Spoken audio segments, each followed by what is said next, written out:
qui de Tidjane Thiam ou de Jean-Louis Billon serait le candidat idéal pour le PDCI-RDA. À l'approche de l'élection présidentielle d'octobre 2025, le Parti démocratique de Côte d'Ivoire, PDCI-RDA, traverse une crise interne sans précédent.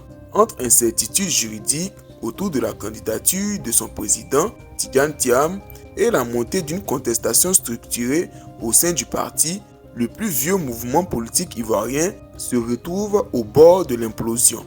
La crise intestine qui s'est emparée du PDCI depuis l'élection de Tidjane Thiam à la tête du parti en décembre 2023 ne semble pas près de se tasser.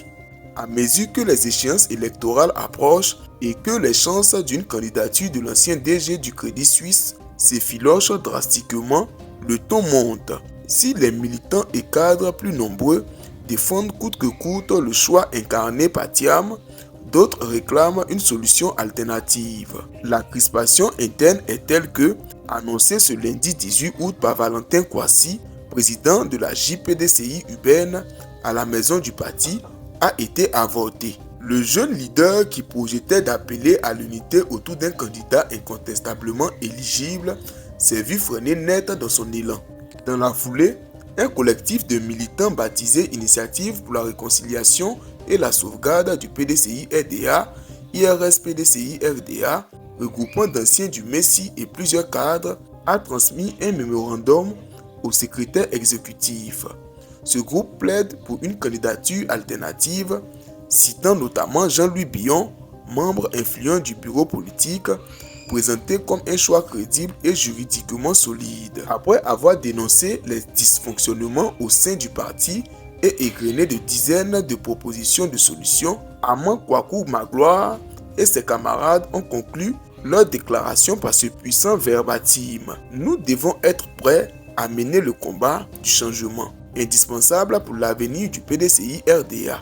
Nous ne pouvons plus nous contenter de corrections superficielles. Nous souhaitons un changement de paradigme politique et appelons à des mesures concrètes pour assainir le fonctionnement du parti. La crise est également nourrie par les débats autour du Front commun que le PDCI a rejoint avec d'autres forces politiques. Plusieurs cadres dénoncent une décision prise sans consultation formelle des instances, renforçant le sentiment de dysfonctionnement dans la gouvernance du parti. Ce n'est pas tout le monde qui est d'accord avec ce mécanisme. Depuis la fin des discussions, il y a des murmures, des critiques.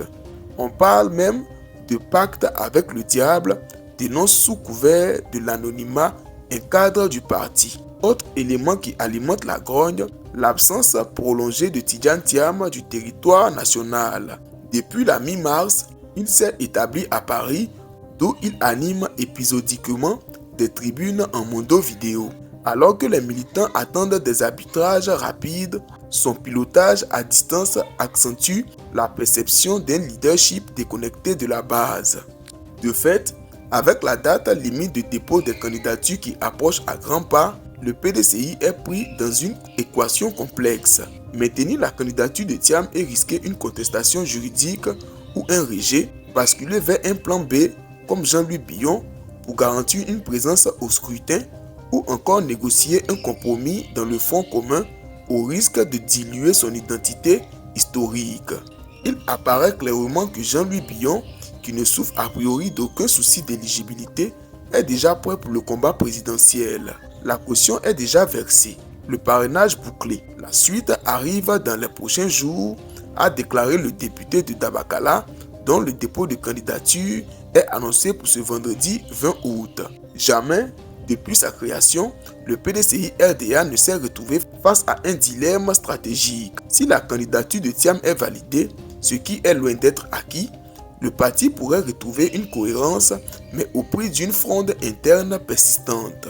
En cas d'invalidation définitive, le risque est grand de voir le PDCI sans candidat marginalisé dans la compétition présidentielle. À l'inverse, un pivot rapide vers un plan B pourrait recoller une partie des fractures, mais nécessiterait un sacrifice symbolique lourd. Pour que le plan B prospère au PDCI-RDA, il faut que la base et ceux qui dirigent soient en parfaite communion, ce qui ne semble pas être le cas au vu des rapports en interne. Le camp Thiam tient encore fermement au maintien de sa candidature et ça va être difficile à quelqu'un comme Billon qui a choisi une méthode peu favorable à lui d'inverser la tendance actuellement. Analyse le journaliste consultant Sylvain Guédé de Bailly. D'évidence, le PDCI joue gros dans les semaines à venir. Son unité, sa crédibilité et sa suivi politique. Entre divisions internes, incertitudes juridiques et échéances électorales, le parti d'Houphouët-Boigny plus que jamais à la croisée des chemins. Faute d'un arbitrage clair et rapide, il pourrait se retrouver relégué au second plan d'une présidentielle cruciale pour l'avenir du pays.